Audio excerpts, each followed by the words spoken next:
বনগাঁ পৌরসভার পৌর প্রধান গোপাল শেঠের বিরুদ্ধে অনাস্থা আনল দলের 9 জন কাউন্সিলর। পৌরসভার মোট 22 জন কাউন্সিলর আছেন। বুধবার বিকেলে বনগাঁ পৌরসভার এক্সিকিউটিভ অফিসার ও এসডিও অফিসে এসে তারা অনাস্থার আবেদন জানান। ইনফরমেশন দিলেন যেটা রিগার্ডিং অনাস্থা বর্তমান চেয়ারম্যান তার নজরকে ওনারা অনাস্থা এনেছেন, এটা আমরা রিসিভ করে নিয়েছি। দিন কয়েক আগে তৃণমূল রাজ্য নেতৃত্বের পক্ষ থেকে চেয়ারম্যান গোপাল শেঠকে পদত্যাগের চিঠি পাঠানো হয়েছিল। এরপরে তিনি অসুস্থতার কথা জানিয়ে 21 নম্বর ওয়ার্ডের কাউন্সিলর সুরজিৎ দাসকে তার দায়িত্বভার তুলে দিয়ে তিনি ছুটিতে যান। যদিও সুরজিৎ বাবুকে পৌরসভার এক্সিকিউটিভ অফিসার নিয়মের কারণ নেই দায়িত্বভার গ্রহণ করতে দেননি। দল বনগাঁ পৌরসভার চেয়ারম্যানকে পদত্যাগ করবার জন্য বলে দিয়েছিলেন এবং নতুন চেয়ারম্যান করবার জন্য।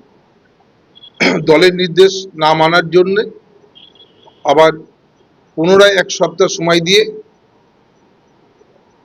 জেলা অফিস থেকে আমরা চিঠি করেছিলাম আমি যে তোমাকে দলের নির্দেশ মতনই যে 1 সপ্তাহ সময় দেওয়া হলো, 1 সপ্তাহের মধ্যে তুমি তোমার দলের নির্দেশ মতো পদত্যাগ করবে।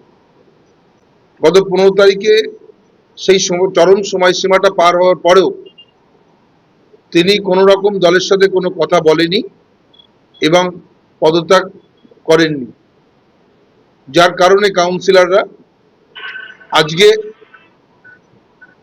পৌরসভায় যে অনাস্থা জারি করে এসেছেন, রিসিভ করে এনেছেন, তার বিরুদ্ধে যে এই অনাস্থা আমরা তা প্রমাণ করবার জন্য এর পরের পদক্ষেপ যা যা নেওয়া সেটা নেবে দলের মতন নেবে। অতএব আজকে কনফিডেন্স আনা হলো, এরপরে সিদ্ধান্ত মোতাবেক সরকারি যে নিয়ম আছে নিয়ম অনুযায়ী পরবর্তী পদক্ষেপ নেবেন। এবং তারপর এদিন বনগাঁ তৃণমূল জেলা পার্টি অফিসে বৈঠক করে অনাস্থা আবেদন জানান 9 জন কাউন্সিলর। এদিন বনগাঁ জেলা পার্টি অফিসে বৈঠক চলাকালীন বেশ কয়েকজন কাউন্সিলর অনাস্থা পেপারে সই না করে বৈঠক ছেড়ে চলে যান। আজকে যেটাতে সই করাতে চাচ্ছে সেটা হচ্ছে অনাস্থা। আমরা অনাস্থায় সই করব না। আমাদের চেয়ারম্যান এখনো, বর্তমান চেয়ারম্যান এখনো রয়েছে।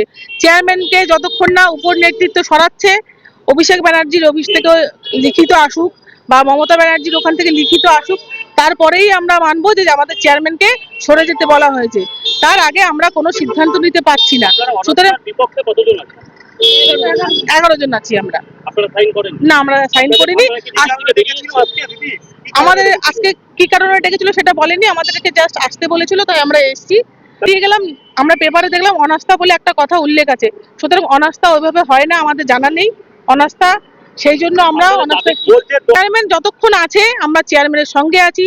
উপর নেতৃত্ব যদি বলে চেয়ারম্যান গোপাল শেঠকে সরিয়ে দেওয়া হচ্ছে, রাম শ্যাম যদু মধুকে বসানো হচ্ছে, দলের থেকে যদি নির্দেশিকা থাকে আমরা সকলে মেনে নেবো। এত করে বলো, হ্যাঁ, আমাদের একই কথা।